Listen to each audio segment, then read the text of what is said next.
చేయి సర్కారు గ్రామ పంచాయతీలకు పైకం పెడుతుడేమో కానీ ఇప్పుడు పల్లెల్లో ఉన్న తాజా సర్పంచులకు మాజీ సర్పంచులకు తాగులాటలు పెట్టిస్తుందట. అవో మొన్నటిదాకానే రాజు లేని రాజ్యం లెక్క పల్లెలుంటే ఇక మళ్ళీ పంచాయతీ పెట్టిస్తుందని అంటురా. ఆలస్యం ఎందుకు చూద్దాం పరి. గ్రామ పంచాయతీ ఎన్నికలు ఒడిసినాక షెయి సర్కారు సెంటర్ సర్కారుకు పైలు పంపినాక పని కట్టుకుని మరి కేంద్రం సర్కారు 15వ ఆర్థిక సంఘం కింద నిధులు విడుదల చేస్తున్న ముచ్చట ఎరుకున్నదే కదా. అయితే సెంటర్ సర్కారు విడుదల చేసిన పైకంని ఇప్పుడు షెయి సర్కారు కూడా ఒక్కో గ్రామ పంచాయతీలకు 6 లక్షల రూపాయలు జమ చేసిందట. ఇక వీటిని పాత బకాయిలకు ఖర్చు పెట్టుకోవాలని మరి ఆర్డర్లు వేసిందట.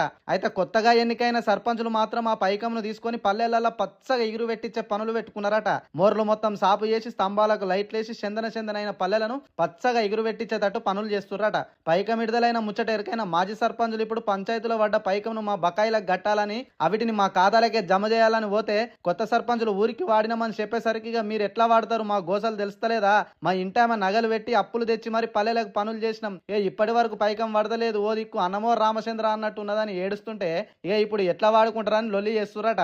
అయ్యా మలి ముఖ్యమంత్రి యనమల రేవంతాలు సారు ఇగరంతో పల్లెలలో పంచాయతీ పైసలు మంచిగానే వేసిండ్రు గాని ఇక పాత బకాయిల కిందకి వాడుకోమంటే కొత్త సర్పంచులు ఏం ఎలుగా పెట్టాలి సారు. మొదలు కొత్త సర్పంచుల పాత సర్పంచుల ముచ్చట పంచాయతీలు పక్కకు పెట్టించి పల్లెలను సాపు చేసేందుకు మళ్ళీ ఇంత పైకమేయాలంటుండ్రు. ఈ ముచ్చట చూసినోళ్ళు